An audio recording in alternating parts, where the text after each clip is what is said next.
ఎక్కడికైనా మనం వెళితే దేవుని పిల్లలు అనబడే ఒక గుర్తు నేను చూచి గుర్తుపట్టాలి. ఇతరులు నిన్ను చూడగానే గుర్తుపట్టాలి. ఏమని? దేవుని బిడ్డ, ఈ బిడ్డని గుర్తుపట్టాలి. దేవుని బిడ్డవుగా ఇతరులు చూచినప్పుడు ఏంటి సింబల్, ఏంటి గుర్తేంటి?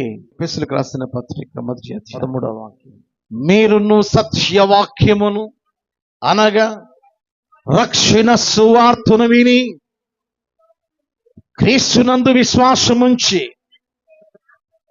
వాగ్దానము చేయబడిన ఆత్మ ద్వారా ముద్రింపబడితిరి.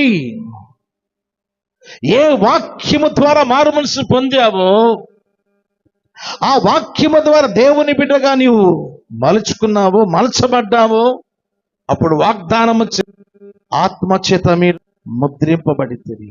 నీ మీద ఏముంటది? ఆత్మ ముద్ర ఉంటుంది.